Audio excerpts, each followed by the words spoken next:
We are now live. So hello everyone and welcome to the Geek Battle show here on the Extreme Improv, Xstreamed, Geek Battle Gaming, and loads of other channels out there. YouTube channels as well as Kick and Twitch and all of these other places. Just follow where you can. Now we have Dave Jervis Green here with us today. So is this your first time on Geek Battle?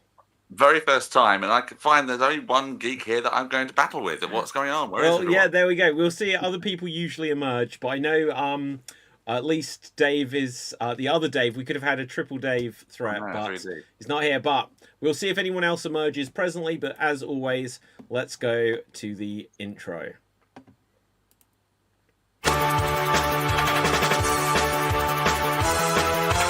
Welcome to the Geek Battle Zone. We discuss comics and puny minds are blown. We debate Marvel versus DC, Skeletor, X-Men, and Ron Weasley. Judge Jacob slams down the gavel and cap dreams of Henry Cavill. It's a Geek Battle stream, nerd rage as we assemble our Geek Avengers team. Welcome to the Geek Battle party. We are the Justice League and our Batman is Marty. Say Hitler's a Tim as movies are greenlit. Every new movie, Dev's already seen it. Xbox, Star Wars, and Star Wars Star Riders. He-Man, Star Trek, and David loves spiders. We battle as Morrow and Disney loves Blink. And we try to crown the Geek of the Week. It's the Geek Battle Show.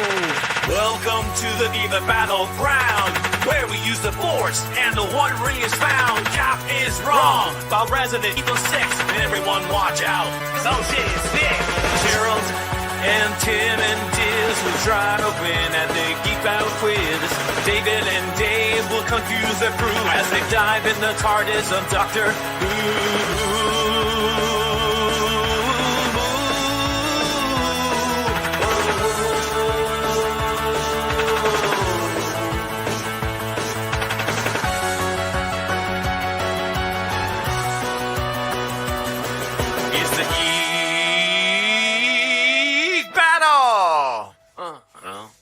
Watch out now, we're full of hot takes. Doc Courtney is garbage, but Red Dwarf is great.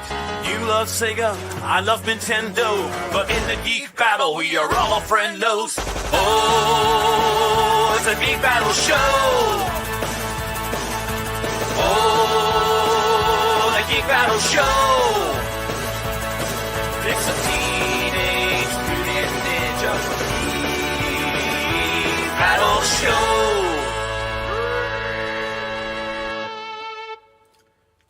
Yes, so welcome to Geek Battle. Now, I do understand that Capelthave is on the way. We'll see who else emerges. Where's the background gone? There, no, not that one. There we go.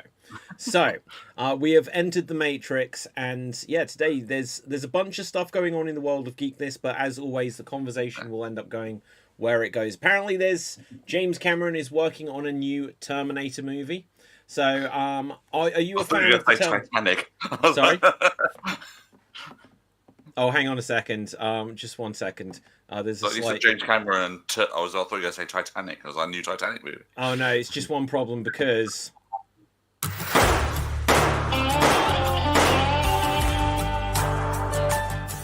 Nick is here.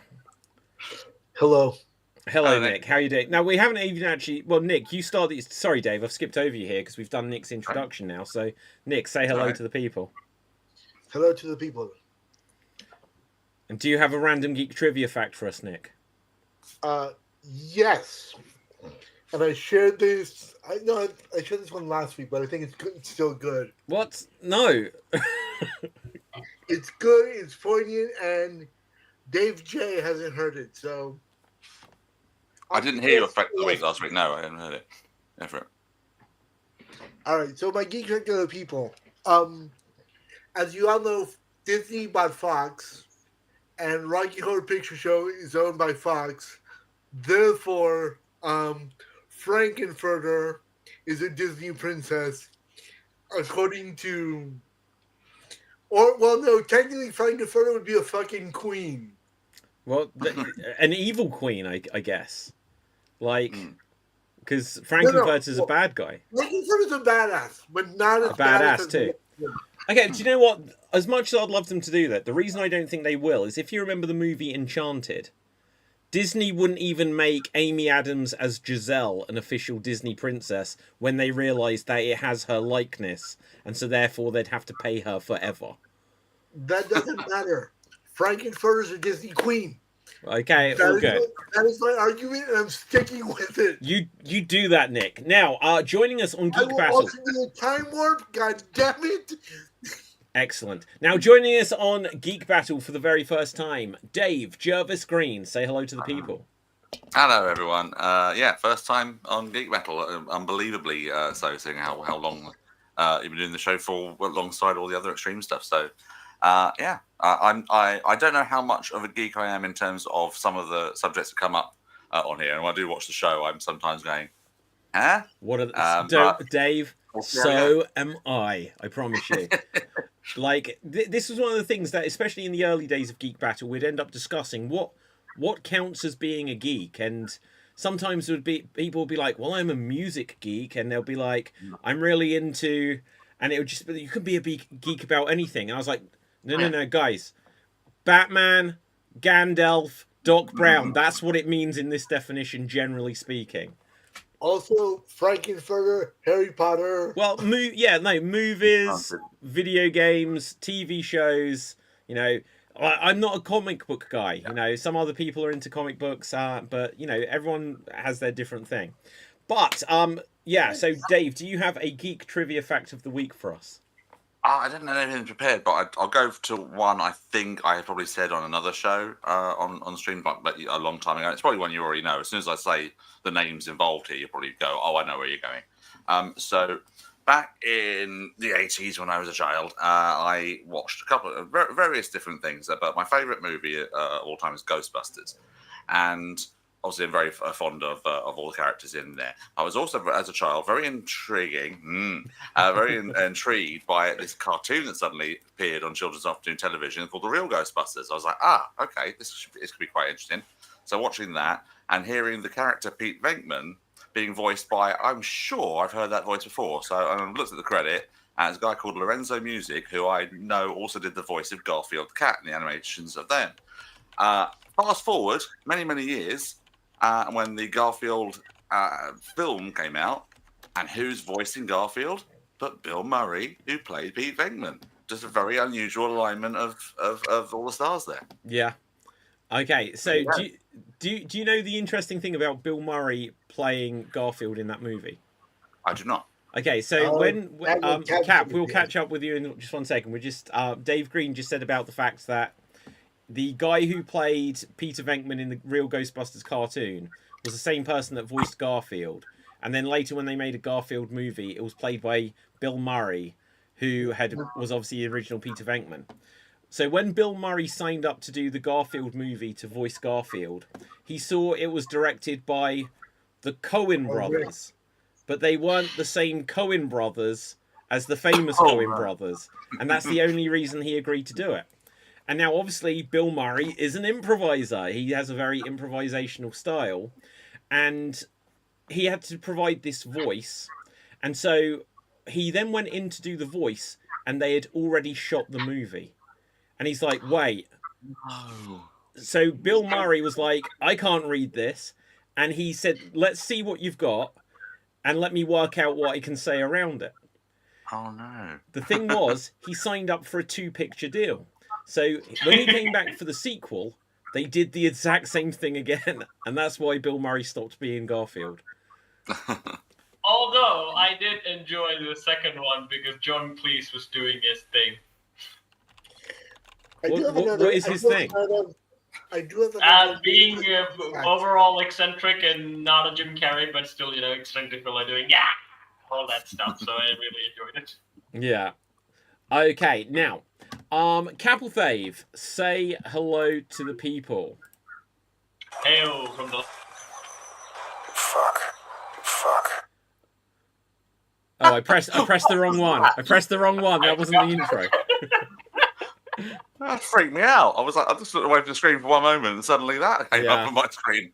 I mean, Dave, for a while, my name was from the land of bad deep fakes and leopards. Yeah, well, Capelthave, do you have a geek trivia fact for us? Actually, I didn't come up with one, but I do have a rare thing that Gavin actually sent me just right now. Is that the leaked set videos of the One Piece Netflix anime live action, and it's really good. Finally, Netflix has actually done something that looks legit. Let me try to get you the link for that. Copy link, and I put it in the chat. Okay, good. Now we haven't met Dave's cat. Who have we got here with us, Dave? It's Harry making his return to the stream screen. Harry! First one on time. Okay, so yeah, I'll catch up with that in a second. Now, the thing before you guys just arrived that I was on the topic of is James Cameron is writing a new Terminator film, and he's going to, once he's finished off with Avatar, then he's going to be back in the world of the Terminator. One of the things that's interesting about this is... We will never see it on screen, is what you're telling me? Maybe. No, I think we will, because the funny thing about the last Terminator film is they really pushed hard in the press that this is James Cameron, he's been working on the story and that. But then 6 months after it came out and it wasn't a big hit, the guy who directed it, whose name I forget, he was just like, I couldn't work with James Cameron. It's like he was trying to control it all and stuff like this. I'm pretty sure this was a version of what happened. But yeah, so James Cameron famously had to sell the rights to the Terminator in order to make it a thing. And Did Disney buy the rights to the Terminator? Is that what you're going to tell us? No. Because I would be okay with that, I guess. Well, he'd probably want to buy the rights to the Terminator, but he somewhat gave it away in order to be the director of it. So the producer on it, I think, was someone he ended up married to. I forget the person's name. But it was like she was a someone, he was a no one. But he was like, I've written this thing. They were like, yeah, we'll make it as a low budget horror sci-fi film. And they were like, yeah, but you can't direct it. And he was like, I will sell you the rights to it for like $1 if I can be the director. But he wanted to be the director so much. But then it's gone through a nightmare of different rights holders. Cap. So this might end up being my geek fact, is that when James Cameron actually did the script, they weren't actually going to do the movie until the guy they decided to, before Arnold, they decided on another guy who would play the Terminator, went to their producer's office, smashed in the door, and then acted like the Terminator, and the producers were really frightened of that. He didn't. Okay, so I've never heard that he smashed in the door. So Lance Hendrickson, who played one of the police officers in the first Terminator, was James Cameron's friend, and during the meeting, or just before the meeting, Lance Hendrickson turned up in a leather jacket, went into the meeting, and just sort of waited there, and everyone was like, "Oh, hello, can we help you?" sort of thing. And then James Cameron came in and was like, this is the vision of the Terminator. He looks like an ordinary man. He blends in, blah, blah, blah. And then, interestingly, he met with Arnold Schwarzenegger, who they wanted him to play Reese. Or I don't like, the story is that he didn't want Arnie to play anything, but they were like, oh, he's done Conan the Barbarian. You've got to go and meet with him. And then they hit it off. But then James Cameron was like, oh, you've got all these ideas about the Terminator. You should play the Terminator. Because they wanted him to play Reese. So I do have another geek fact that relates to improv. Great. I love how you've just completely ignored everything I just said, Nick. But sure, go for it. Sorry, I apologize. It's all right. Go for it. So in the movie Clue, which is one of my all-time favorite movies, we all love Clue. The monologue that Elaine Brennan, who plays Mrs. Peacock, the flames coming from the flames monologue, was because Elaine Brennan forgot her line. Nick, are you like delivering this in Morse code as well? Dash. Right, I cut. Yeah, go on. So she did what? She forgot her line. Yeah. And she was like, quick, I gotta figure out something to say, because the director was just like, kept it rolling while she was panicking. and hence all the repetition, because she was making it up on the spot, which happens to be my favorite monologue in that movie. So in Terminator 2, guys. No, okay, right, yeah, no, that's a fun fact. I did not know that about that Cap. Do check out the cast of One Piece. Oh, of Life. Jesus, forget my stupid topic about Terminator then. No one gives a shit. To quote the late, great Jimmy Mack, It's from and the nobody 90s. cared People but don't me. care. Nobody cared but me. Fine. Right, that was the main topic I'd got for today. So, Dave, I what have you cared, got? David. I was listening. I was Okay, listening. right, I have nothing to right. contribute to it, but I was listening. Okay, Dave, We're Dave. Gen Z, we care about Well, hang on, One look, Z. guys. I think we need to appreciate that we have Dave Green here, which Yes. like we should not make the I best even use of put him on before a he shirt runs away. instead of appearing as an anime character just because Dave Green showed up. Well, I'm not here to dilute your enthusiasm for anime. I have nothing. I don't know anime very much at all. I've not even seen the Rick and Morty anime series, so I don't know much Oh about my it. god, Rick and wait, Morty hang is on, so Dave. good. Are you here just as some kind of alibi? What's going on? I'm just here to look good and enjoy. Okay. No, Dave. there Genuine question for you, right? So, what is let's find out, because I don't think we've ever found out where you lie in the world of geekness. So, what's your favorite movie? Doesn't have to be specifically geeky, but anything. No, my favorite movie is Ghostbusters. That was genuinely my favorite movie. Okay, good. Well, you're welcome in the club then. So I like a few sci-fi things. I just never really got massively into like everything comic book wise. As you know, for a different show, I am a huge wrestling geek, so that's the geek area I went down. No, that doesn't count as geek. We already established this. I was not. I mean, so But technically, a geek is anyone who focuses on any area of like pop culture, literature, whatever. Yeah. Wrestling, unfortunately, I hate to say this, is pop culture. Okay, that's fair enough. So That's fair enough. you can be a wrestling geek. Yeah. No, but Oh. within the confines of this show, guys. The show, yeah. Like, I don't mind when we get the show. I don't mind when we get an occasional space fact, but this isn't like specifically. We're not trying to be like science geek here. Yeah. But My wife had to if Dave hasn't seen any sort of anime, one thing I would recommend to Dave is Fearin' Beyond Journey's End. That's a good start for you to start anime. Dave, run. But if you prefer, that's not a more actiony anime. It's more of a soulful piece of life kind of anime. Yeah. That's why I recommended that. But if you want more action, like very fast-paced, action-oriented anime, Fist of the North Star. Demon Slayer, it's a better choice. I Okay. would say Fist of the North Star, but that's just me. I don't know if it'll mean anything to anybody. The only anime I'm sort of vaguely familiar with, thanks to my best friend Neil, who I grew up as from child age onwards. He was very into comic books, anime, all that sort of stuff, and he really wanted to get me into Tank Police. I don't know if anyone that rings a bell with anybody, but that was a old sort of series. I don't know if it's a series or a anime film, but that's my one anime sort of thing I'm vaguely familiar with, but in terms of just distant memory. But I actually did have a subject I wanted to broach with you guys, actually, and it's I don't know if you guys talked about it last week or not, if I missed it, but there was a thing over here about 2 weeks ago where Doug Naylor revealed that he was told to stop production and writing of the new Red Dwarf special because the UK TV didn't want to put any money into scripted comedy anymore over here for their channel, which begs two questions. One, is that a sign of a bad thing to come when it comes to scripted comedy?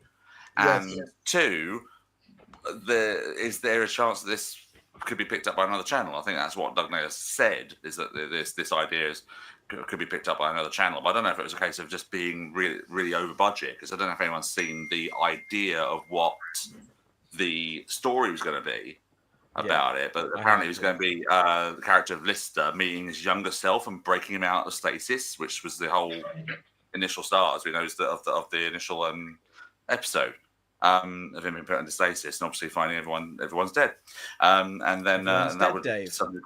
yeah, exactly, everybody's dead, Dave thing. So I don't know if anyone Something just came thought up. that's a bad idea or what, but Yeah. Oh, well, Nick Was just Nick had to just there? bounce. He's just said something's come Oh. up. He may be back. We'll see. But yeah, so like I know Nick isn't really into Red Dwarf anyway. Cap, I know it's your Bring favorite. back topic. Jimmy back for Red Dwarf. Well, for so many reasons, that's the least of which. But Yeah. Dave Green, since the passing of Jimmy Mack, this is the first time Red Dwarf has come up with more than one person knowing what it actually is Okay. within the world of extreme improv. I thought it'd be safe to broach seeing as mentioned in the theme tune. Well, yeah, that's all from me. I'm just trying to promote it. But yeah, so that's crazy. Like Red Dwarf has been caught up in legal stuff just because there was two creators, Doug Naylor, Rob Grant, and they fell out like in the 1990s. And about 2 years ago, there was a thing about they've resolved the rights and there's going to be different projects. One of which was that they were going to do this new special, and they haven't done one since 2020. And yeah, apparently it's on ice. Now, I don't know. Red Dwarf is a weird one where you'd have thought it was a slam dunk that it's got a big and loyal fan base, but until like UK TV or UK Gold or whatever it was when they first started making season 10, 11. Dave, wasn't it? Yeah. Yeah, or Dave. Yeah, there you go. Basically, like It was my fault. you couldn't get like BBC, and they tried to make a movie and they couldn't get anyone to finance it, even though it seemed really obvious as something that would be popular and do well. So I hope they make like more, but at the same time, if they never made any more, it's a shame because the story, Cap, if you don't know the story, Red Dwarf is set on a spaceship and someone is found to have broken a rule and they're put into basically a prison, but this kind of prison basically means that they're frozen in time, so that way they don't have to pay them and stuff, and then they kick them out at the end of the trip. And when he comes out of the trip, 3 million years have passed, and there was a big disaster on the ship, and so now he's the last human being alive. There is a hologram of someone that he knew, and the thing that he'd done to break the rules is he'd brought a cat onto board, which was pregnant, and then it has had babies, which have inbred and evolved into a humanoid-like creature. It's a really good comedy show. But this story, yeah, it's great. I love Red Dwarf, but this, Did Dave's cat write it? I feel like something that he would. Oh no, that wasn't the cat. No, that wasn't the it's cat not from the the show. but yeah. So this new story was going to do like cast a young version of the characters, and the one thing I worry about that is why now are they like trying to be like, we'll have a new cast that will take over and get their own spin-off show. I didn't. I read that it was going to be that they were. This was one of the budget sort of things with it. It was going to be like a CGI/AI thing where they youth up Ray Charles. Oh wow! So it's him playing both characters. Oh my god, I'd love to see them do that. Wait, hang on, Dave. You hate AI, right? What is the thing? You were talking about AI last week, and I messaged you. I was going to be like, no, I think I should clear it up. So I don't like AI when it's in the wrong hands and it's being used to cause confusion and falseness and the dangers it could potentially have, as well as these assholes who are put. Who, I don't know if you saw the story months ago about this lady who's trying to sue this Swedish company for using her voice on an AI system when she just went in to do like a regular session and she wasn't told it was going to be like this. That's stuff that worries me as someone who wants to be a voice over artist and all that sort of stuff. That's the sort of thing that worries me when it comes to AI. If it's used to enhance stuff that needs enhancing, so like old footage and things like that, or it's going to be used to clarify old recordings of things, like that Beatles song that was recently. When I watched that documentary and when it was just like, we just used a bit of AI to clear up John Lennon's vocals, and it just comes through crystal clear. You're like, okay, that's actually incredible. So for that sort of thing, I think as long as it's used correctly and it's used for certain things, it's fine. But or by generally, me, can't afford an artist, so I generate images from it. This is the perfect segue, guys. I can't believe this. James Cameron's working on a new Terminator film where the big theme of it, the thing that interests him. Okay, but the thing that interests him and the thing that slightly worries me about it is that obviously Terminator has always been an AI went rogue. It then, decided humans were the thing to attack. And what I worry about this is that they're going to take the Terminators out the Terminators, and it's just going to be about like AI systems changing the world. I think the idea is that he's got a completely fresh take on what he wants to say about the future and technology and the risks to mankind. Because the quote, I don't know, I saw it a day or two ago. I don't think I could find the quote. The only thing I could spot was like a headline about it, but you couldn't click on it. Was just something where he said that.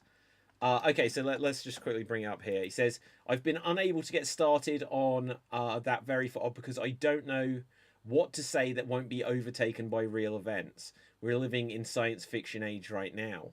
So yeah, like what they're doing with AI, you think like I'm going to set off people's things, but when you have an Alexa and when you have like Siri and all these other things, that is kind of what what Terminator was warning us about. That slowly we're This is the whole theory that James Cameron is a time traveler. I would say it's not exactly like the doom and gloom universe that are sci-fi. I mean, I think what we are facing right now is more in a sense of like bureaucratic surveillance type of shit that we're going to be facing more than outright dun dun dun dun dun dun dun dun dun. That kind of stuff. I'm not really sure that's going to happen anytime soon.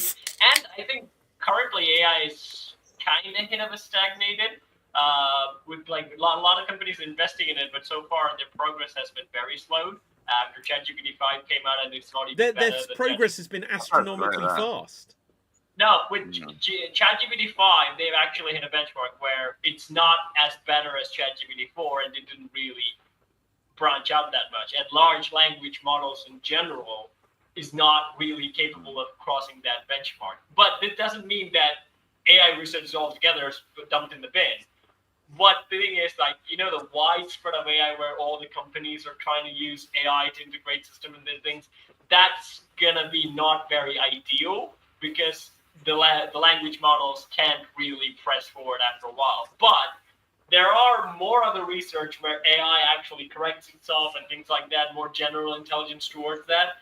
That is kind of in the future, but only like the big companies, like the OpenAI company and Microsoft and all the big companies are going to be the ones who are able to do that. Well, but all the small progress from the small companies. But it's not even that.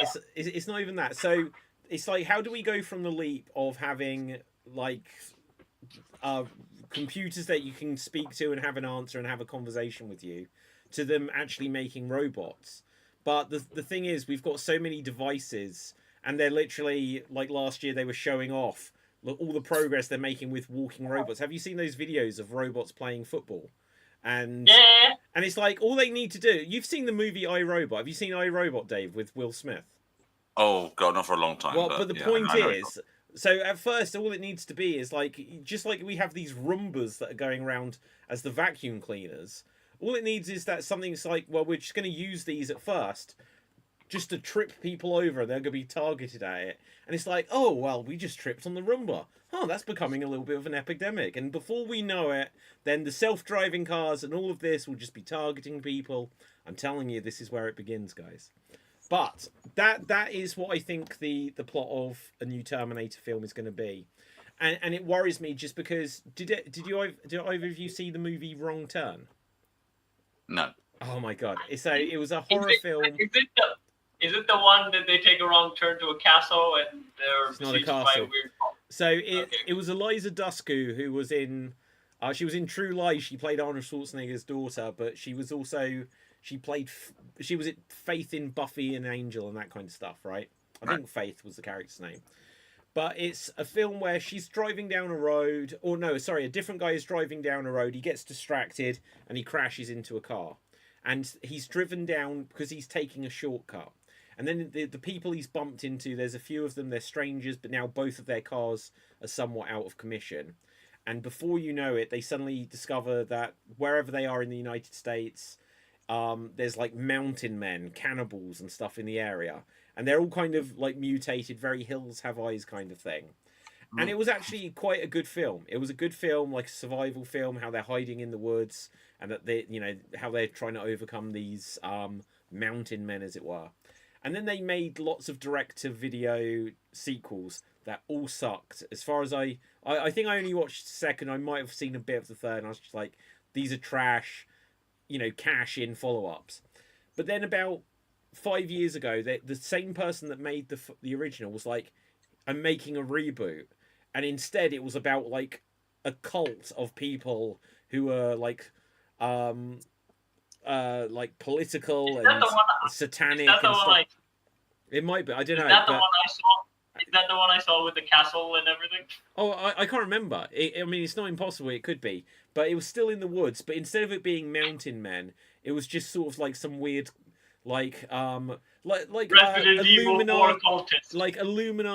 cult sort of ritual thing like this, and it was just a completely different concept with the same name from the original director, who was like, this is how I would interpret it now, kind of thing. And I worry that that's what James Cameron's going to be doing, where it's like, there's no Arnie, there's no skeletons, metal skeletons walking around. It's just going to be how AI makes us turn on each other or something like this. Some weird thing. But anyway, enough about the Terminator. Check out the live action leak. The live act. What's that mean? I put it in the chat. Oh my gosh! Right, let's just check this thing in the chat. Live. They finally cast people who look like anime characters, or at least just did makeup on them that make them look like anime characters. Okay, is this a video? Yes, it's leaked footage of the One Piece. Okay, I've been getting into a lot of trouble on YouTube with leaked with footage. Hang on. I hope just before I click on this too far. Okay, there's nothing. Okay. No. I was a bit worried from this first image here. Right, so I don't know it's who an this is anime, meant to be. Dave. It's an anime. It's a character from the anime. And she looks like the anime. Yeah, and look at that dude. Now that dude, how Leon Kennedy should look like, except without the mustache and the cigarette and all that. Are you sure this isn't just a cosplay festival? It looks like a cosplay festival. It's a live action shoot, actually, leaked images. Right. And he does not look like a real human being. They do look like cosplayers. But his eye looks fake. Just Google One Piece characters and you'll see. I mean, even season 1 was like, it is now it has a good, hang on, look. What do you mean? How is this a real person? This is CGI, isn't it? Well, that's an animatronic. Is it animatronic? Yeah. That's CGI. Oh, no, that's CGI. It's got to be CGI, isn't it? Yeah. I think this is all CGI. Well, it might not be, but... If you Google the cast... I think... Wait, is that the same actor? Is that the same actor? I'm not sure, because we've seen Luffy in season 1, and he doesn't look like Luffy, at least from the distance. Well, I'm thinking as the camera crew filming the CGI character, I think it might not be real. I'm just going to throw it out there. Yeah.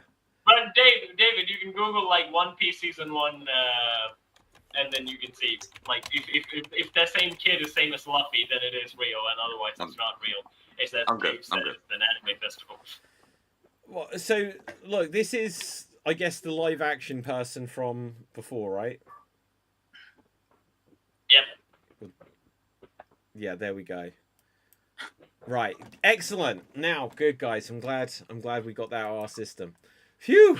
But Dave, do not worry about One Piece, because like One Piece is one of the few animes that even I don't watch, because it's like has 2,000 or 3,000 episodes. It's been going on since the 2000s.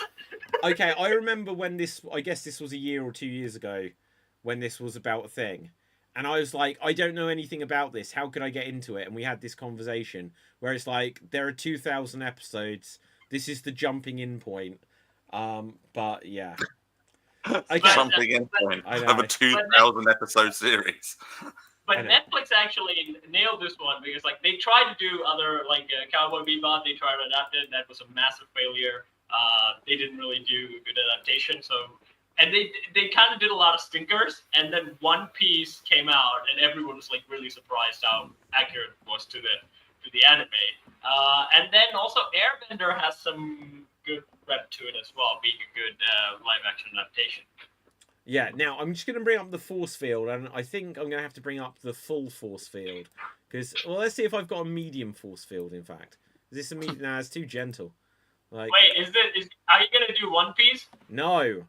Right, Okay. so this is the new movie Anaconda. Now, if you remember that film from the Oh, the 90s, but no, check this right, out.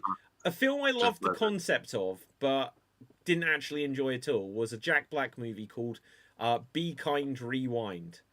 And Oh, yeah. yeah, and in it he was like remaking Ghostbusters and stuff like this, and he was remaking stuff. Now I don't think this is related to that at all, but it seems a similar idea because this is Jack Black and Paul Rudd. Let me just make sure it is muted. Yeah, it is. So we'll just discuss it with whatever little we can see through the old force field, where I probably won't get copyright claims on it. But the idea is, because I watched it earlier, Jack Black comes in and says, "Hey, we need to remake our favorite movie, Anaconda." And that's a good concept for a movie because no one's favorite movie is Anaconda, obviously. And it shows you that they're gonna have to get a boat, they're gonna have to get a snake and stuff like this. And it shows that they go to a bank and they ask for a loan of $3 million, and they get told they can get $9,000. And so now they're gonna remake Anaconda on $9,000. Okay. And Can they even get to Brazil, to the Amazon? so they've got the snake, and as they're filming it, something goes wrong. Action. It gets too close to him, Right. and boom, and no more snake. And so they're like, "Shit, we're trying to remake Anaconda, and we don't have an anaconda." So they go deeper into the jungle to find an anaconda. And like the other thing, if you remember Jack Black in King Kong, it almost feels like there is a multiverse of Jack Blacks where he's trying to make films and stuff, filmmaker with like incredibly dangerous animals. He tried to make King Kong. Well, it was in the King Kong remake and was trying to find King Kong, wasn't it? That was the But, role. but the idea was that he was a filmmaker trying to shoot a movie, Yeah. wasn't he? Yeah. That remake freaked me out. That scene with the giant insects, I was completely freaked to that. Yeah. That was Peter Jackson's best horror shots. It was the weird thing about that sequence though is it was in the original film, but it was cut apparently, and so then they remade it in the remake. Then I gotta say, Peter Jackson's for a horror director, he makes good epic fantasy really good. But I have to say, the trailers for those films, I remember the first time I saw Lord of the Rings was in 2010 on the local television on the holiday. Where they marketed the trailer where they're going to show the movie on the local TV. And I literally thought it was going to be a horror movie. I didn't even know it's going to be a fantasy epic adventure. And I told my mom when the movie was playing, "Mom, would you sit with me just to see if this is a horror movie or not? If not, then you could go. Otherwise, yeah. So actually, speaking of like Be Kind Rewind and remaking Ghostbusters, and seeing Paul Rudd there and that, Dave, what did you think of the modern Ghostbusters films? What did you even think of Ghostbusters 2? It was on TV the other week, and my wife and I did actually watch it. And she always said that she was quite upset by the Titanic landing. She said that when she watched that in the cinema the first time, she cried because when the Titanic comes, the Titanic arrives. Yeah. Yeah. It was actually really upsetting for her. But it's obviously it's flawed, but it's still fun. There was obviously some massive flaws in it, like the weird bit where the guy is suddenly a ghost and captures the baby by extending his hand on a while dressed as a nanny. God knows what that was about. But yeah, that whole bit, obviously there's a lot of flaws in that. Maybe it's fine. The all-female remake was okay, and I'm not saying that from any standpoint of what should be men. I was quite up for seeing this remake, and I thought it would be good. I just felt it was a little bit too improv SNL sort of. Yes, moments. it was. That is my problem with it. Yeah. Yeah, there was one bit where they did one scene, then it suddenly cut to like the next shot of and it seemed like they'd skipped an entire scene at one point, and just the way it was handled. But I like the last two. I really enjoyed the last two. Do you know? I really like Ghostbusters 2. And growing up, I preferred Ghostbusters 2 to Ghostbusters 1. And I think probably it's because it's a bit more of a kid's film than the first one was. Yeah, it was totally made for kids, for family audience. Absolutely. But now, as I'm older, I'm like, Ghostbusters 1 is the funnier film. Ghostbusters 2 I've got the nostalgia for and stuff like this. The 2016 reboot, like, all of them were trying to be the funny one, which was the problem. And the characters weren't well defined. And, like, it was like the idea that they were meant to be scientists was missing. Because when you look at not that they have to be clones of the original characters, but you could see that Egon and Ray were absolutely... Well, Egon was absolutely sciencey and a bit weird in his way. Ray was perhaps a bit more into occult and stuff like this. And then the lazy sort of one was Venkman, and then you got Winston, who was like the everyman, who sort of like, so they could say, "Oh, this is what we're trying to do," and he'd react like we're reacting. When they did the reboot, everyone was trying to be Bill Murray in it. Like, was my opinion. Everyone was trying to be just like funny, and no one was particularly likable. And Chris Hemsworth, everyone went crazy for him in it, and I was like, his character wasn't even that funny in it either. Very annoying. Annoying. That's exactly right. Really annoying. And then the cameos from the original cast in it, like they killed Bill Murray, spoiler, right? And it's like, now he should be a ghost, right? You've just, nothing here makes enough sense. But anyway, the more recent ones. I was surprised by how the 2016 remake caused a lot of controversy, because the last thing I expected that Ghostbusters would be a controversial issue, because like I remember some of the first movie. I saw the second film on TV, and the 2016 came out. I was like, okay, and I watched it, and I treated it. Okay, it was Ghostbusters. It was a controversial film for the wrong reason. So, they made a big deal out of it being an all-female cast, and that upset a certain section of the audience. But then Sony or whoever made it didn't help, because when the trailer... That certain section being the sexists among But the other thing is that they didn't help themselves. Well, not the filmmakers, Sony or whoever released it, because the trailer for it was, in 1984... 4 scientists saved New York. 30 years, and it's like, no. This is not a sequel. It's a, So people went in there and they were like, this has got nothing to do with bait and another bait and switch. Then the new ones, I quite liked the first one, but the second one, the more recent one, I've completely blocked it from my mind. So I can't comment on it. The second one, I think my wife we sort of both enjoyed it. I enjoyed it more than she did, but she said she thought it was very Stranger Things in terms of like the demon they were trying to beat and all that sort of stuff. Straight out that sort of universe, that sort of animation. That was kind of the whole point, though. So they literally have one of the kids from Stranger Things in it. Oh, do they? Okay, I don't really know Stranger Things. Oh, Stranger Things is worth watching. But is she the one who plays Spengler's granddaughter? No, it's not actually. So it's like the brother. So, him, sorry. Yeah. So he was in Stranger Things. But I thought he said the weird chain of events there is Stranger Things was inspired somewhat by Goonies and just 80s stuff, Ghostbusters to a degree, but absolutely the core group of kids was Goonies.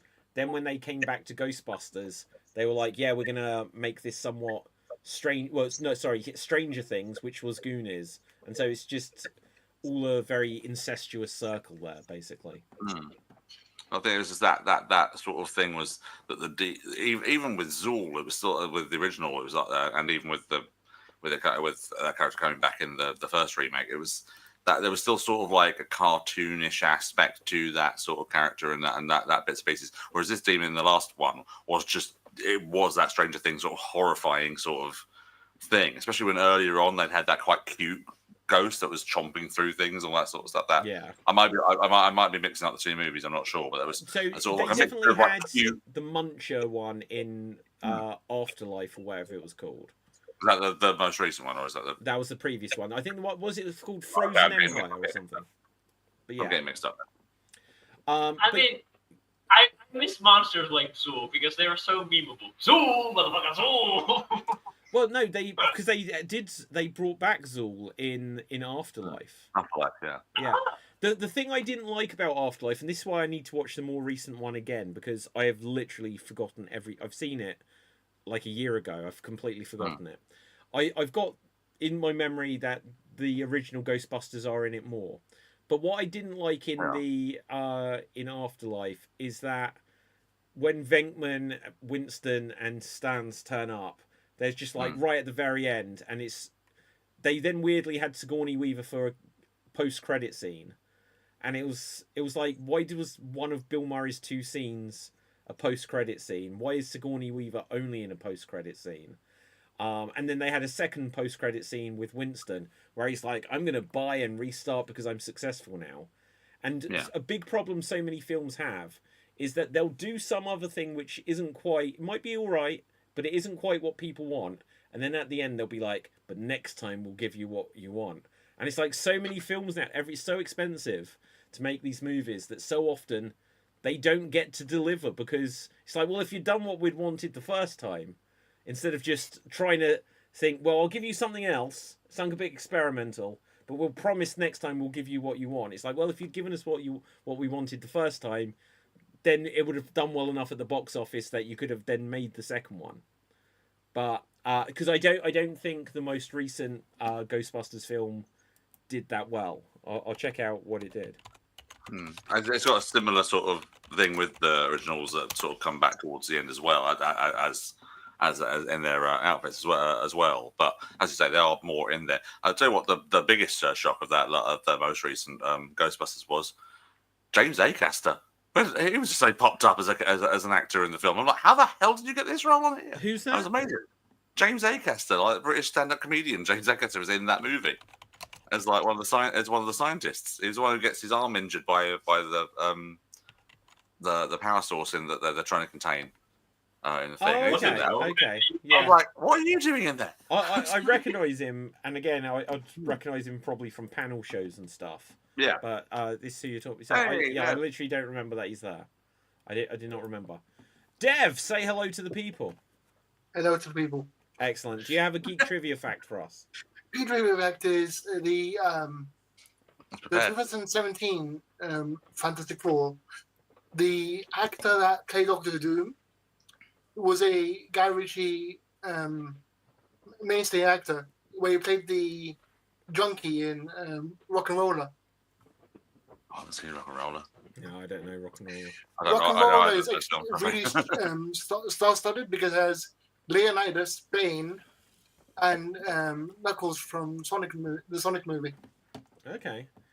Well, good. Thank you for clarifying those very famous actors with their geek roles. Gerard Butler, Idris Elba, Jared Butler, and who else? Idris Tom Elba. Hardy.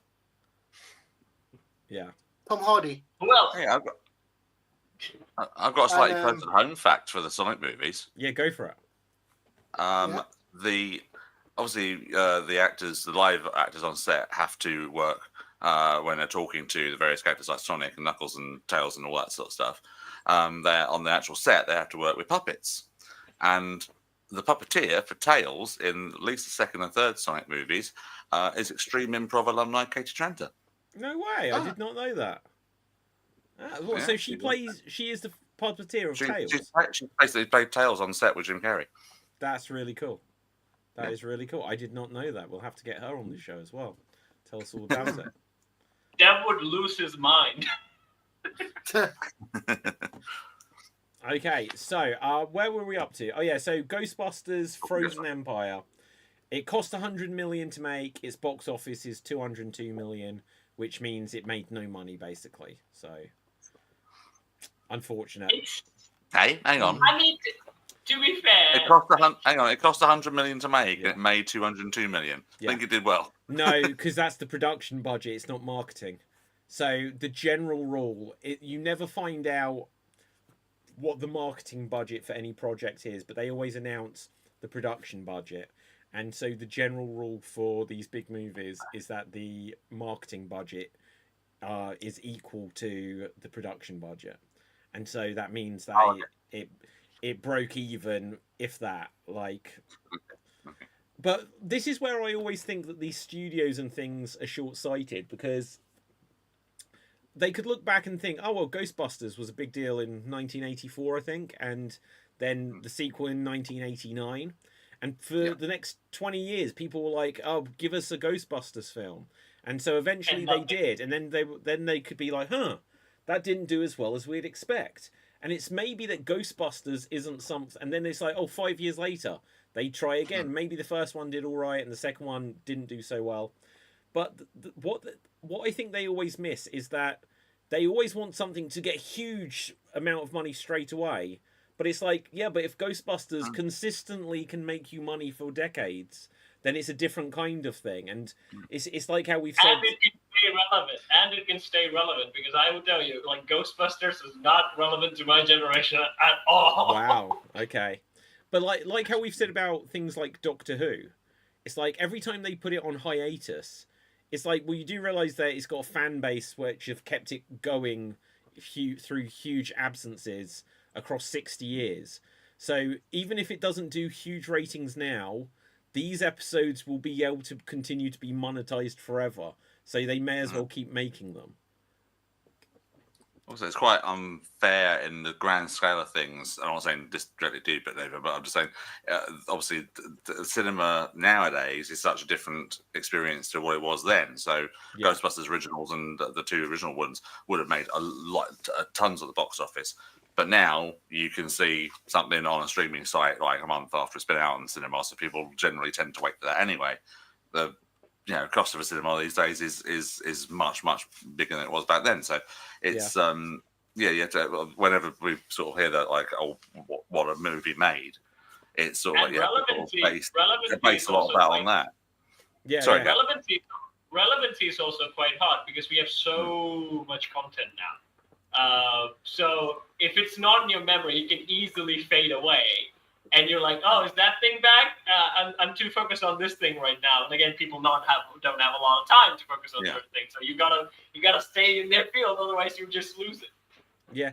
Do you know, like, one of the interesting things that, like, will only get more tricky for all of these film studios and any content, like, it's the same with video games, it's the same with comics or any of these things, I guess, is that when you go back in time to, say, the 80s, where there's such nostalgia for the 80s, but I don't think 10 years ago there was the same nostalgia for the 70s.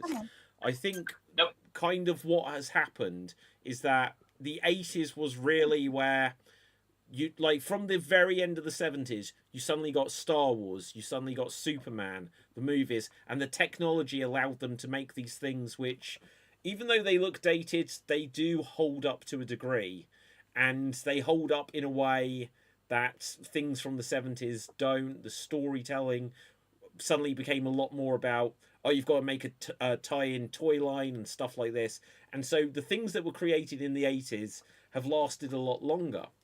So people growing up in the 80s and 90s, they might have, say you grew up in the 90s or even early noughties, you might have been like, well, I can still watch things that exist that were made in the 80s, and some of them seem all right and whatever.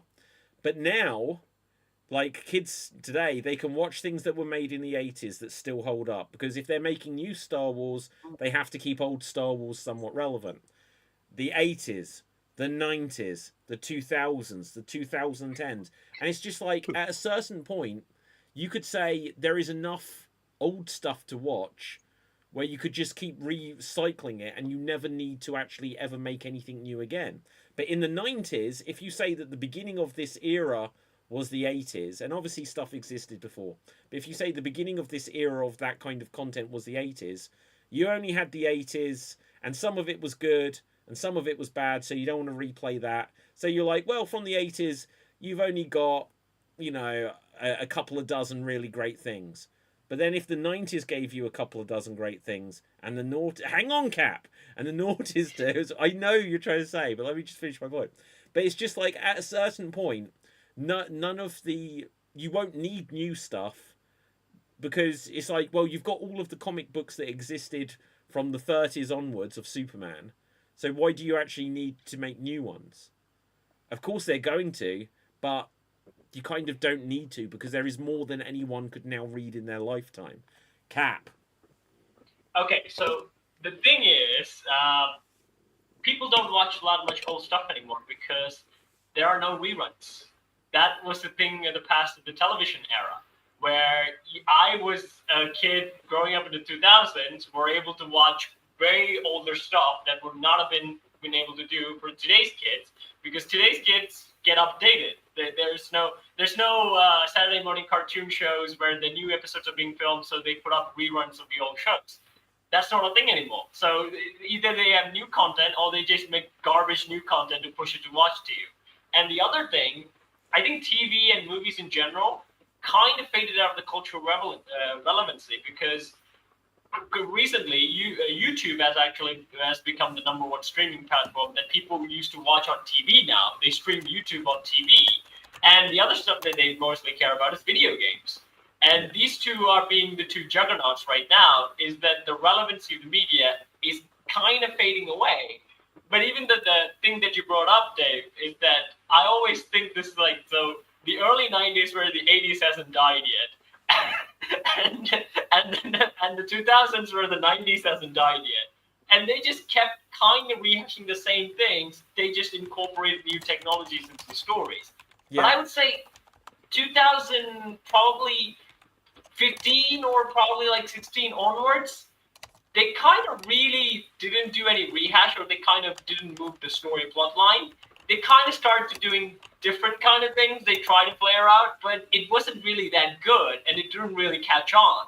And they didn't really pivot back to what they were doing, like in the 2010s. They kind of pivoted back to, let's go back to the 80s. We're panicking. We need to bring out all the old stuff. Put in the jock. Put in the weird kid. We need those same stories back. And that's how, like, Stranger Things happened. A lot of the shows started like, hey, this is something that I feel like I watched in the old times. But even still, I think it's still going to lose relevance, because you can still apply those tropes in the modern day era, but I think modern day era is such a difficult thing to people to actually do right now. And even when they do it, they can't make the kids sound other than social media douchebags. New Goosebumps, for example, where the kids were, none of them were interesting or fascinating to me. I mean, there's tons of problems like that. Like, so it's interesting you say about that you don't get reruns and stuff, because there's always new content. So that is a problem, and I think one of the reasons for it. So I think what happens is that we now have more than ever that we had in the past, and so because there's infinite choice, nothing particularly is that successful. Now, individually, people might be like, "Oh, I've watched this thing and it's really great," the same as someone in the 80s or 90s would have. But in the 80s or 90s, you know, there was 3 channels in the UK, so everyone was watching one of 3 things. And something would get like 80% of the television audience were watching this. So everyone has the same knowledge. Everyone's excited about the same things. Whereas, so obviously you've got social media. So if you watch a show or whatever, you might then spend the rest of your energy in a day that you've got for consuming television or anything like this just on TikTok. And so whereas you say there's always new stuff being made, it's like, well, if I'm making this on this channel and you're making that on your channel, and you've got your channel and you've got your show and your TikTok and this, like, whatever, it's just like, well, if it was the 1990s, we'd be like, what's on BBC One tonight? And that would be it, right? It'd be like, oh no, but on ITV, and there'd be this one other alternative, and then that would be the choice. And we wouldn't have the users generating content ourselves. But if you put all of the user-generated and social media stuff to the side, there is still one other factor in it, or there's probably several, but this other big factor I'd like to bring up. Have any of you seen the movie Scanners? Scanners. Oh, do you know what? It's a good film. You've definitely on the intro to this show, where the bit where there's a guy whose head explodes, which I had to like alter it to make it look like a cartoon and change the blood to green, otherwise I couldn't use it. Yeah. I think I've seen the clip of that, not on your thing, but I think I've seen. Okay, yeah. So that is from the movie Scanners, where people have got telekinesis and someone uses it and then someone's head explodes. right? It's quite near the beginning of the film. It's not the biggest spoiler. But the thing I was going to point out about it is I only saw that film for the first time within the last 4 or 5 years. And when I looked up about it, I'll show you the poster of it here. It says, there are 4 billion people on Earth. 237 are scanners. They have the most terrifying powers ever created, and they are winning. That's the tagline. But the thing I hooked onto is this came out, I believe, in 1983. There are 4 billion people on Earth. Whereas when I looked up just now, the current population is 8.25 billion. So in just over 40 years, they've over doubled the population of Earth, right? And so in terms of, you say about Saturday morning cartoons and they had to rely on reruns in the past, right? So say the 4 of us, we're like, okay, we're going to produce a movie or we're going to produce a cartoon or something. We might say, okay, so it takes this long to produce a 15-minute episode of this cartoon, and in 1 year, between the 4 of us, we can produce 8 episodes. Go us. And it's like, well, now there's twice as many people on Earth. And so now there's at least twice as many shows just because there's twice as many people to work on shows. And that isn't even taking into consideration that back then, people were drawing this crap by hands. But now there's just like CGI, use this one character in every episode. And the animation, when you look from like the 1980s, He-Man and Thundercats, to what they do nowadays, where it's just like flat things that have got no personality, just so it's easy to animate Teen them. Titans Go, David. Teen Titans Go. Yeah, exactly. Like Teen Titans Go is an example of bad animation, bad art style, but is cheap and easy to produce. And so That's they've now the got, thing that started it all. and then like the last aspect on it of, again, coming back to like computers and that, well, AI is one thing, but just like computing power. So it used to be like if you wanted to play Street Fighter on the ZX Spectrum, you would wait 15 to 20 minutes for it to load in between each round. Whereas now everything loads instantly. And so it just means that if I wanted to play Street Fighter, that was like a 3-day commitment in 1992 on the ZX Spectrum. Whereas now it's like 15 minutes later, you're like, now I need something else to do. And so there's just all like forever this infinite choice, and there is more. And so whereas everyone in the past may have all watched the same thing, now everyone is spread out or like equally watching 1,000 different things that exist. And trapped in different niches. Because like right now, I would watch something and I would say, okay, if I liked it, I would say, I want more in the feel of this. And I would easily Google, like, I want a show like this. While when I was in the TV days, I would watch it and see what else is on TV. Yeah. And if it's good, it might not be even related to the thing I just watched. Yeah. But I would give it a chance, and it would be awesome. And I'm like, oh, this is awesome too. I'm going to watch this too. I would watch many sort of different shows. But right now, okay, I watch Fear and Beyond Journey's End.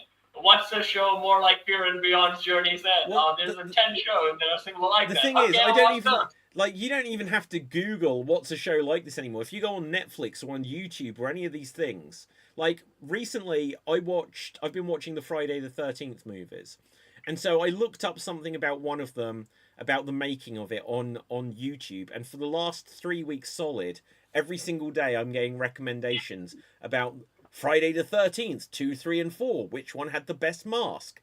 You know, Halloween. It's just like, Jesus, this is just like, it's hooked onto what I watched once, and it's just showing me more of the same. So you never get to, you know, it's not even that I'm searching for it now.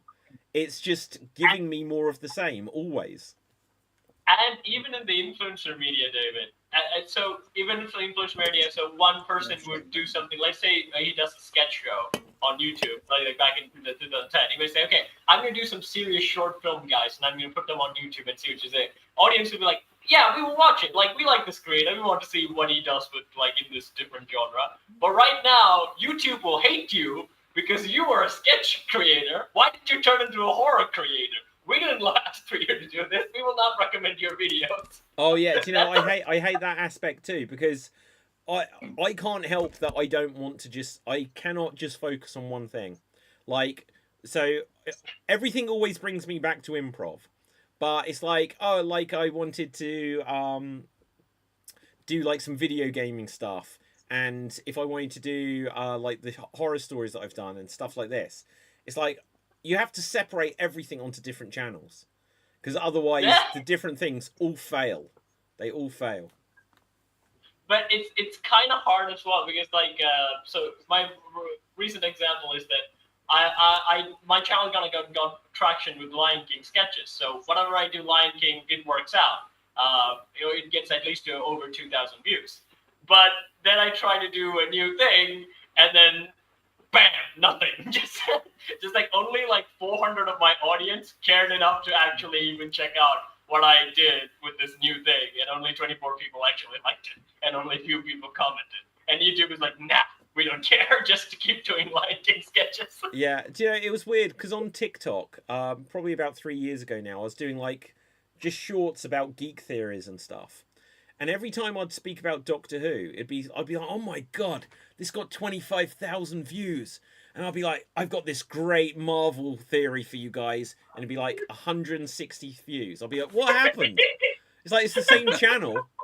Like, you know, the same people are following it. Why won't they show it? But it's, you know, it is what it is. Anyway, guys, is there anything you guys have seen or desperately want to chat about before we start to head home with things? I'm happy to follow your lead, guys. It's been an interesting discussion that I've been enjoying. Yeah, good. Well, it's been a pleasure to have you, Dave. So don't be a stranger in the future. Sorry, Harry's upstage at any point, but but by the time we start stream tonight, I will find a light to actually make me like not look like I've turned to a shadow. Okay, Dev, have you got any breaking news for us, or have you got any scoops for us? You're usually ahead of the game with these things. Okay, let me quickly try to remember. Like the Street Fighter movie started filming. Everybody's now in Australia. Yeah. And Cody and Roman will be going back and forth with their thingy, with their duties about WWE and Street Fighter. But everybody else is like staying in Australia. Wow. Just actually, hang on 1 second, guys. If you wanna talk about Geek Battle WWE crossover vibes, this is the first time the entire Geek Battle cast have been able to dip into the realm of WWE. But yeah, okay. That's so what I was worried about. I was a bit worried earlier, actually, Dave, when we were explaining a Red Dwarf to Cap, because it did feel like we were trying to explain the last 10 years of WWE to him again. That's what shocked me in the Slam Jam group chat earlier. When you put that picture from NXT last night. I was like, that's the most current thing you've ever shared on that chat. Was that the Devil's Kiss thing? Yeah. Well, that's just Cap's algorithm, isn't it? Oh yeah, I know why. I know why he shared it, but I know why he was aware of it. But that's even so. Anyway. Yeah. Now I just catch up with wrestling through memes. You catch up with everything through memes. Wrestlers in films. That's a really interesting one. Oh well, we can literally discuss that in a minute. But so Dev, do you have anything more on Street Fighter there? Yeah, with the Street Fighter movie, they've gotten everyone in Australia now, and they've all started filming, and the plot points have like started coming out. I don't know if people want to know about it or not. Yeah, no, I don't care. Like, come on, it's Street Fighter. There's going to be a Wild Warrior. Maybe Bison's up to something. They're gonna punch each other anyways. Just there is no plot to Street Fighter. Is Bison just gonna say, "Oh, for me it was a Tuesday"? Basically, I hope they put that in there just for that would be good. I'd like that. They probably will, because of who's playing him. They've got the guy from they've got Polka Dot Man playing Bison, so he seems like the guy. Him? Polka Dot Man. Is that Polka Dot Man from the Suicide Squad? Okay, I was going to say that sounds suspiciously like the tag partner of Mr. Iguana. Mr. Iguana and Polka Dot Man. Why not? Why not? Yeah.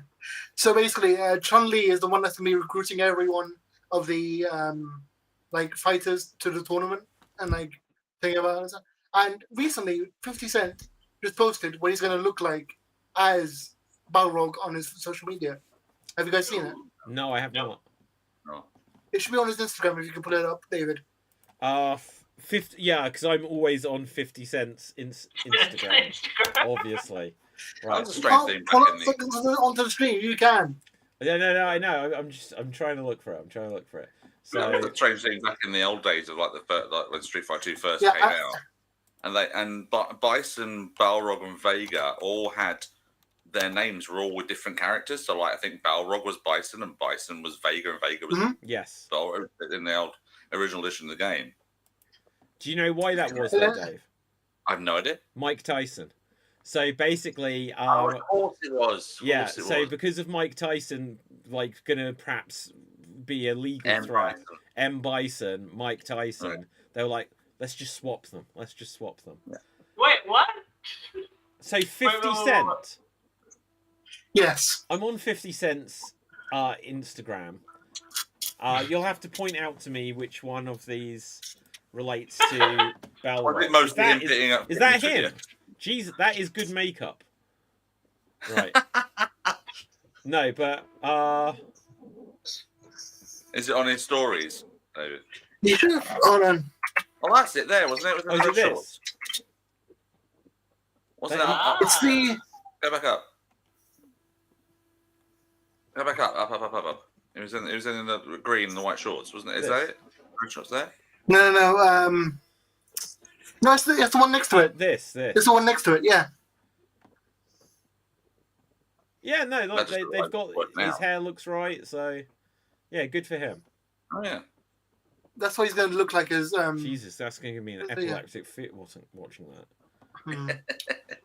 So yeah, they've got everyone going in there now, and things are leaking about Doomsday. I don't know how accurate they are though.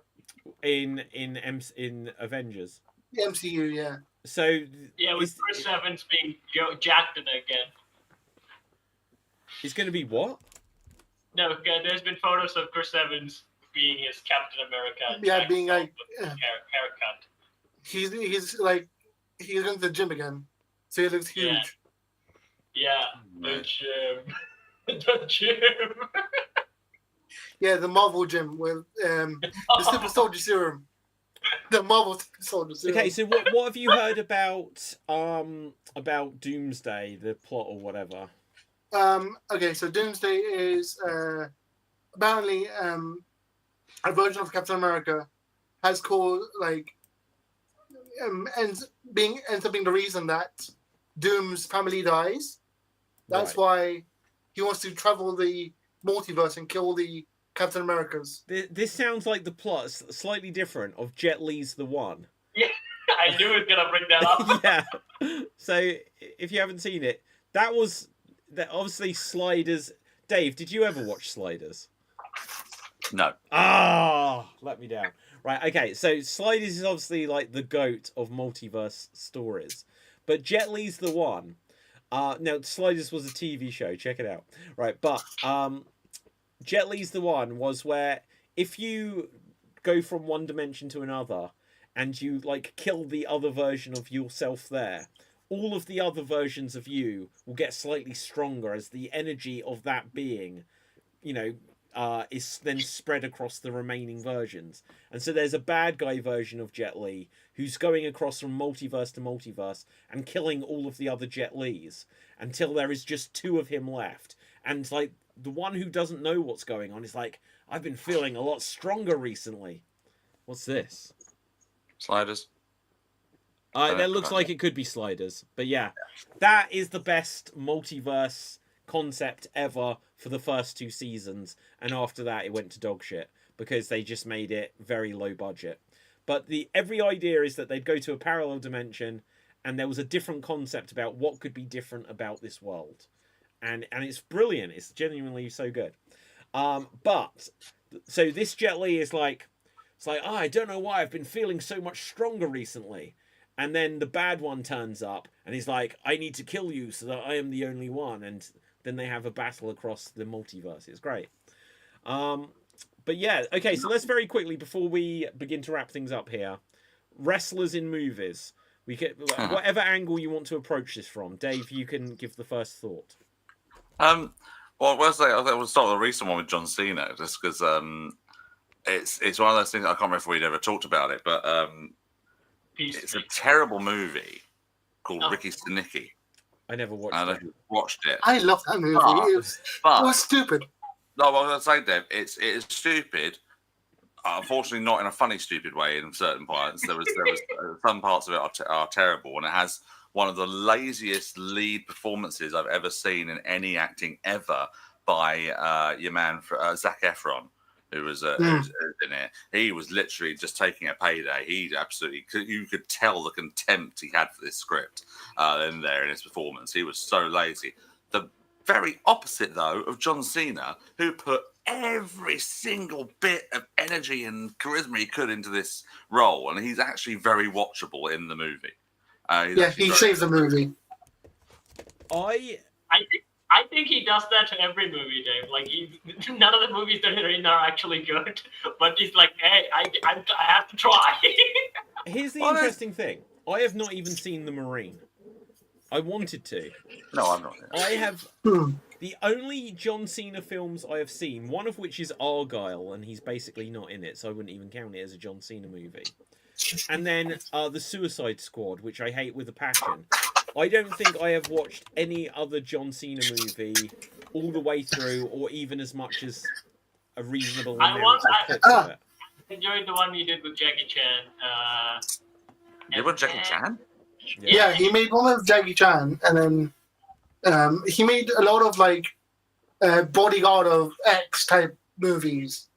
So Alison Brie, Jackie Chan, like he was always like paired up with someone. What was that one he just did with Idris Elba? Yeah. Oh, when he was the president of the United States, and Elba was prime minister. Oh, do you know what? Like, trying to look at John Cena's credits, WWE just pisses all over it because Florida champion. I just want to see his acting credits. To be fair, David, do you know I watched all of his movies, right? Right. Okay, so hang on. Wikipedia, that would have just his acting credits, I think. Go ahead. Oh, yeah. They're all bad. Like, they're all bad, but they have their moments.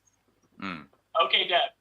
We can save John Cena. He was in a really good movie, and that was a really good movie, and he played the lead in it, and that movie was nominated for an Oscar. What was that? Ferdinand. Oh, the Bull. Yes, and that was a fucking good movie. It was good enough to fight Coco, which was the last good Pixar thing that was ever made. And as it turns out, it doesn't say. It says like music career, guest appearances, television, like film. Oh, John Cena filmography. Let's bring this up. So he was in Ready to Rumble, uncredited extra in Ready to Rumble. I have seen a John Cena movie then. Oh, there we go then. Yeah, so there we go. 12 rounds. Didn't watch that. No. Scooby Doo, Flintstones, Surfs Up to Wave Mania. Dad is Home too. He was very funny in. He was very funny in a small role in Trainwreck. That was a good one.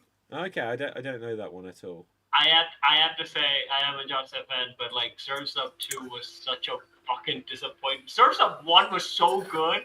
It's like one of the legit sports cartoon movies, and Surfs Up 2 decided, we're gonna have wrestling surfer penguins involved in this. So hang on. Sports film.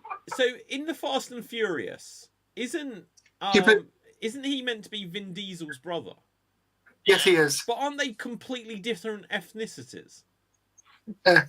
Because his mom's white. John Cena. His mom's white. Adopted today. Hang on, but John Cena genuinely looks like he could have been brought in as Paul Walker's character's brother. There is a likeness between the look of Paul Walker, who was the actor who passed away, and John Cena. I would believe that they just said he's his brother or he's his cousin. But then they brought him in, like in the film after he died, to play Vin Diesel's brother. Yeah. Okay, fine, fair enough. They just looked at muscles. That's all it was. Yeah, muscles. They still have the same gym, so they go to the same gym. So he is in Coyote vs. Acme as well. Curly vasectomy? No, Coyote vs. Acme. Oh, okay. I heard curly vasectomy. Vasectomy. Oh, there we go. Oh, is that the film that they bought back the rights to? Yes. Wow. Hey, wait a minute. It says directed by Dave Green. What? What? Dave? Dave? David Green? That's not my name anymore. I can't take credit on that one. Oh my No, I god, knew hang there was on. a- If I know this there is was a you. Green director out there. Wait a minute, hang on. Oh, it's hard to tell without the beard. Try to adjust that shadow. Hang on. Oh my god, how pissed off are you? Like, you gave your name away, and he's jumped You give straight my name on away, it. thank you very much. He has My jumped acting straight name, on that. my acting name until I got married has always been David Anthony Green. I always knew there was another Dave Green out there. And this is Did you ever him. do that when you first got online and first had access to online? Did you ever just put your name in there with .com at the end to see what came up? Yeah. I put DaveGreen.com in there. It came up with a Chicago jazz trumpeter. I'm looking this up right now. Oh, probably isn't there anymore. I'm just saying, but that was the first time. Ooh. First time I put it in there. Oh shit, you're gonna be so gutted. Oh, Oh, I no. don't even know if I can bring this up. This is for that director because it came up with Wile E. Coyote. Oh, okay. So features, yeah, Coyote, but he has got your website now, Dave. It's not my website. Yeah, I I'd know, never but call it's more myself fun Dave to Green. act as if it is.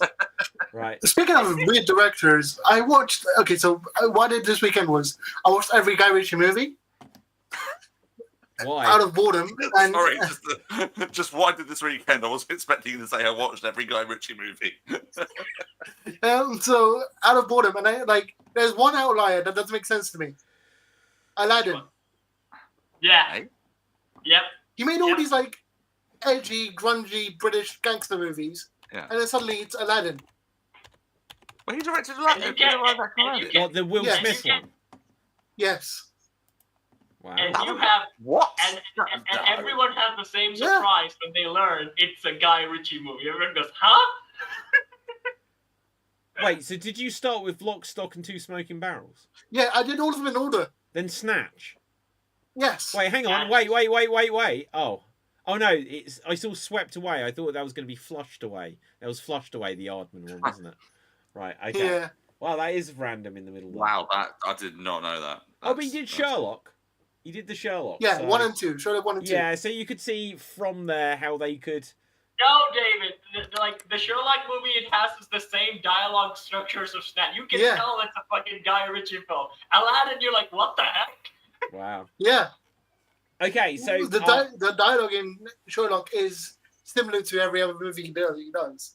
okay, But fair Aladdin's play. off the side. Yeah, so guys, very quickly before we begin to wrap things up here, we didn't get past John Cena. Was there who is your favorite, or what is, because everyone's like, who's the best actor, wrestler turned actor, and everyone's like, well, it's Batista now. I'm not convinced. I think he's got a groundedness. I think he's got a groundedness that I like, which seems a bit more conversational. You could believe him whereas a lot of others are bigger personalities, but I don't necessarily think that means that he's better overall. I think The Rock, before he became like The Rock the actor, he was in Doom and he did The Mummy, and Scorpion King, to be honest, for me was like his favorite film, because in that His worst movie was your favorite. Okay, but what I was going to ask, guys, is what one performance by a wrestler in a movie is the best? So not that this person overall, what one acting role by a wrestler in a movie is the best? Rock, Scorpion King. Cena, Ricky Snicky. I've got with Cena, just my limited stuff. Although I say, Cody Rhodes' little bit in New Naked Gun was pretty good. I was surprised about it. Guys, Although, yeah, go on. someone who's going to be really good, a really good actor, and he's set for life because he's now he is really liked by Adam Sandler. So he's in Hollywood. He's going to have a career for life now. Right, MJF. guys, right, look, now obviously everyone's entitled to their own opinion, but the fact... Oh, wait, David, you're going to bring that bubblegum joke, aren't you? Oh, yes, because I'm here to kick ass and chew bubblegum, and they live with rowdy Roddy Piper. John Yeah, Carpenter movie. Brilliant Yep. film. It has Awesome to be. film. I think that has to be the best. Like, because if you didn't know he was a wrestler, I don't think you'd assume he was a wrestler. Now, I think that was originally another John Carpenter thing where he was like, "Oh, like we should get Kurt Russell to do it." And Kurt Russell was like, "I can't do it, whatever." And he put Roddy Piper in this movie, and he's adequate replacement for. I'm not like, "Oh, I wish Kurt Russell had done this." It's like, no, it was fine. great. It's the same thing with The Mummy as well, because they wanted Kurt Russell to play Brendan Fraser Rick O'Connell character. They just couldn't get him, so they went with Brendan Fraser, and it turned out to be the best. Yeah. What about Jesse Ventura in Predator? Oh yeah, Jesse Ventura in Predator and in Running Man, right? Wait, I thought it's Von Damme. Oh wait, no, okay, Jesse Ventura is the big guy. Sorry, I confused the Predator with the Jesse. Oh no. So, my favorite line from Predator of Jesse Ventura's when the guy goes, "Hey, you're bleeding." I don't got time to bleed. Yeah, I ain't got time to bleed. Right? He's like, "Oh, okay." My favourite story from Predator and the making of it, and his little rivalry he had with Arnie Schwarzenegger. I've told this as a geek pack, but go on. Well, I'm going to tell you again for those who haven't. Is that he learned what Arnie's schedule was going to be in terms of getting to the gym and things like that for shooting days. So he purposely got there an hour early to do his workout and then leave as Arnie was arriving, so he could just look at Arnie and go, "Oh, you're just getting here." Yeah. To wind him up.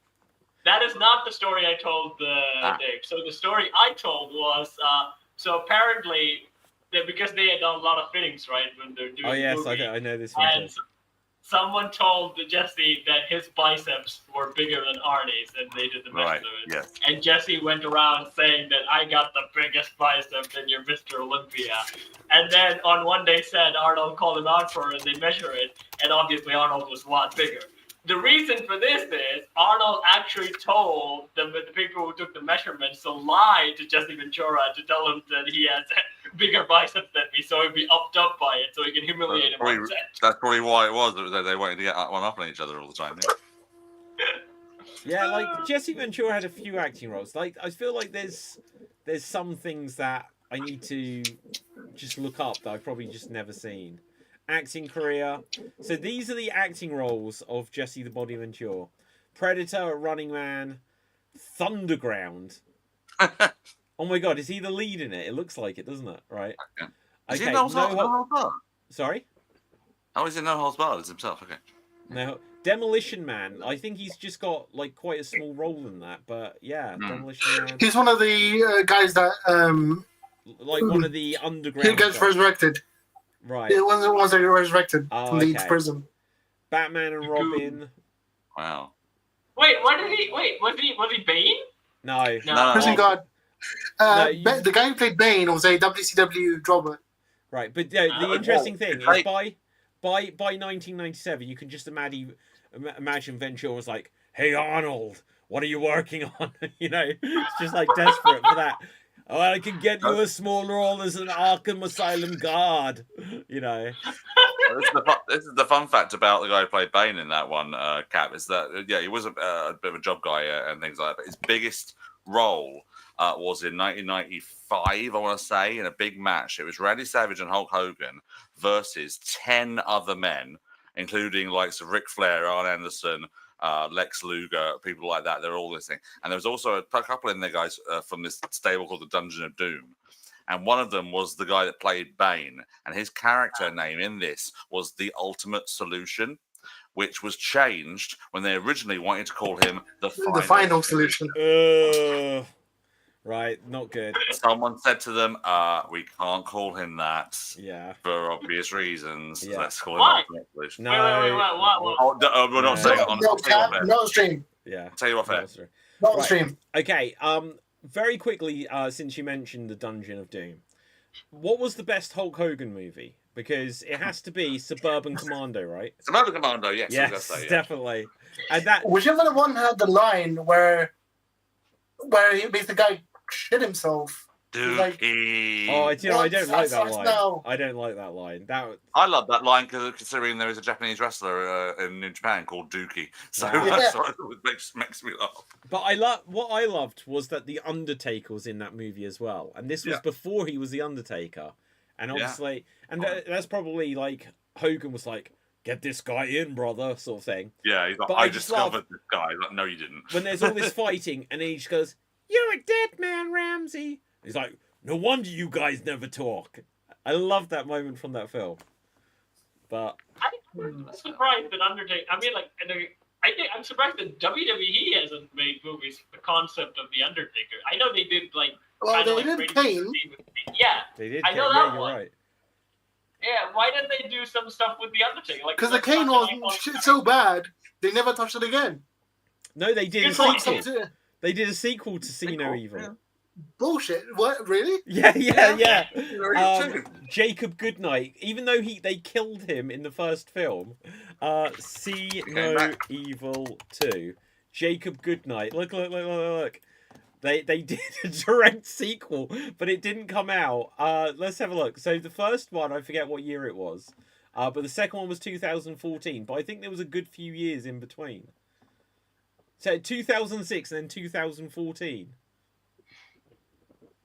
I think some of the WWE characters are easily like doable to like movies and stuff.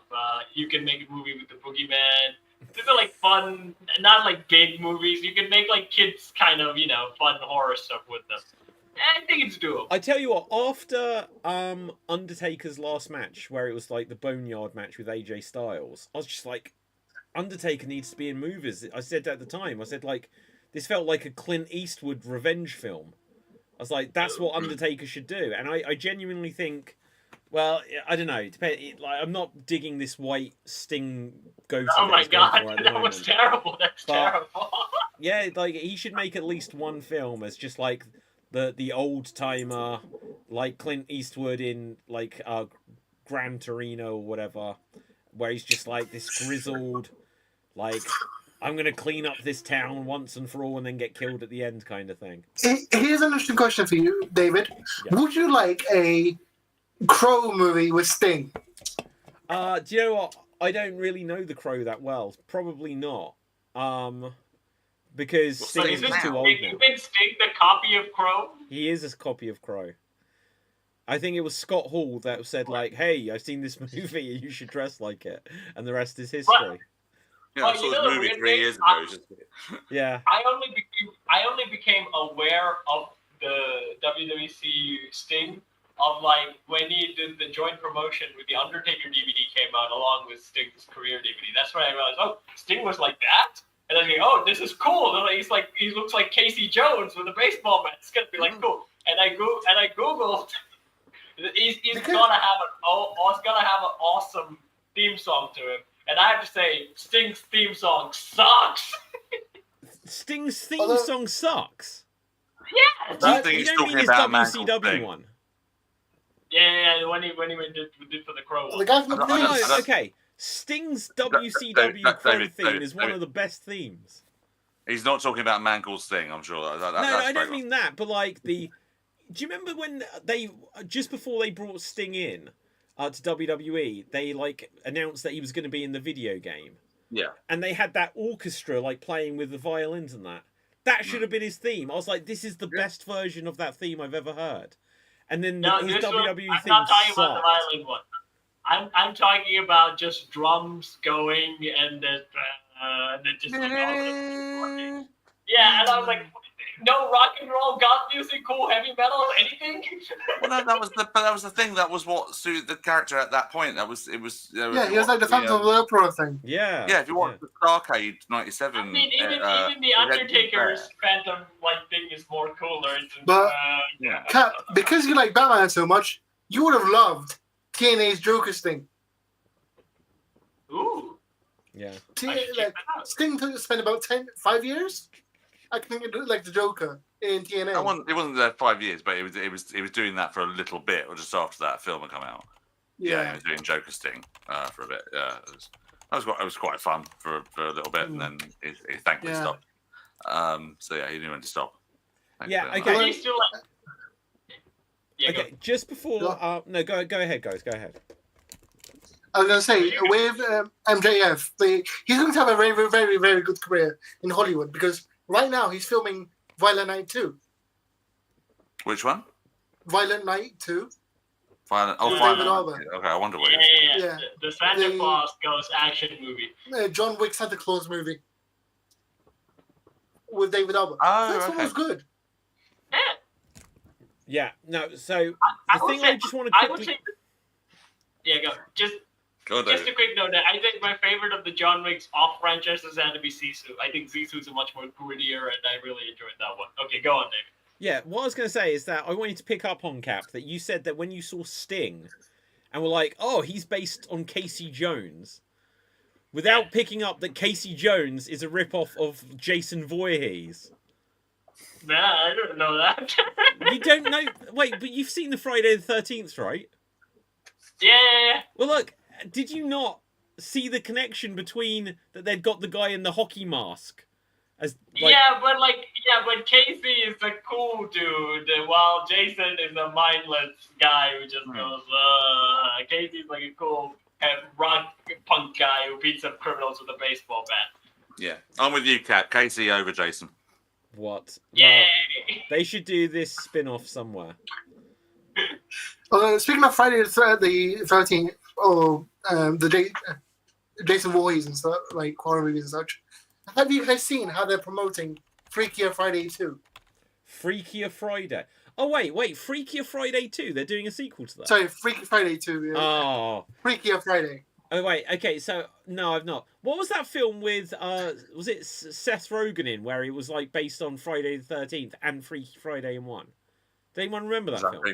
Is that Freaky Friday? I think, it might be called that, but it's basic, or maybe it's just called Freak or Freakier or something like this. I'm going to find out what that film is, but anyway, go ahead. But yeah, for some reason, they're really focusing on Jamie Lee Curtis's boobs to promote the movie. She's like Jamie Lee. 106 years old, though. Doesn't matter. But every promotion I've seen involves her for some reason. Well, Even in the official Disney Instagram, boobs.